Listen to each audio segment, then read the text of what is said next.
मौजूद हैं, political analyst हैं। अमित जी, आपका स्वागत है। आप समझ पा रहे हैं कि ये जिस तरह कास्ट के गुलदस्ते बीजेपी सजाने की कोशिश कर रही है राज्यों में, उसका इम्पैक्ट कुछ यूपी में पड़ेगा? बात भले ही वो कहें कि नारी, किसान, युवा, गरीब, लेकिन एक्चुअल इम्प्लीमेंटेशन में वो कास्ट का बड़ा ध्यान रखते हैं। निश्चित तौर पर भारतीय जनता पार्टी का अपनी एक योजना है देश के तमाम सामाजिक दायरे को देखते हुए, जो जातियों का यहाँ पर एक बहुत ही सघन एक नेतृत्व है और सबको कैसे समाहित करे भारतीय जनता पार्टी, उस पर सबका प्रतिनिधित्व कैसे सुनिश्चित करे।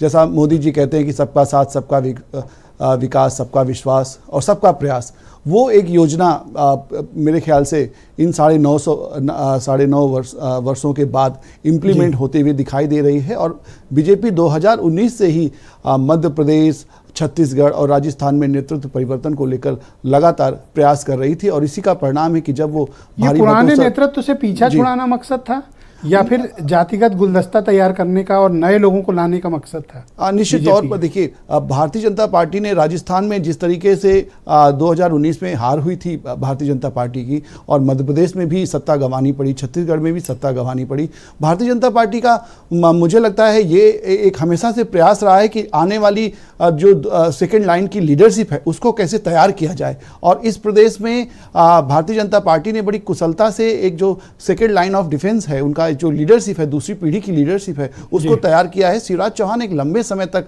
बहुत सफल सीएम रहे हैं और उनकी आवश्यकता शायद केंद्र को होगी। वो शांति से बैठे रहेंगे कि उन्हें हटा दिया गया और वो कुछ करेंगे नहीं? भारतीय जनता पार्टी का जो देखिए कार्यकर्ता है, जो संगठन है, वो बहुत अनुशासित कार्यकर्ताओं से बना हुआ है और मुझे नहीं लगता है कि इस तरह की सीएम हटाने के बाद कोई उठापटक भारतीय जनता पार्टी में कभी देखी गई है। आपको याद होगा कि जब बाबूलाल गौर जी को हटाकर उमा भारती को सीएम बना दिया गया था, उसके बाद भी कुछ हलचल नहीं हुई थी, क्योंकि भारतीय जनता पार्टी की एक बड़ी सघन परंपरा है जहां पर वरीयता को, उनके अनुभव को पार्टी और संगठन बहुत यूटिलाइज करता है, प्रयोग करता है। उसका एक सकारात्मक असर संगठन में दिखाई देता है और वरिष्ठ लोगों को सम्मान देना और उसके साथ साथ उनका क्या प्रयोग हो सकता है, क्या अन्य राज्यों में प्रयोग हो सकता है, भारतीय जनता पार्टी उसका प्रयोग बहुत अच्छे से जानती है। इस वजह से भारतीय जनता पार्टी एक नेतृत्व के साथ दूसरे नेतृत्व को, दूसरे लाइन ऑफ नेतृत्व को जिसे कहते हैं, वो लगातार तैयार करती रहती है और उसी का परिणाम है कि इन 3 राज्यों में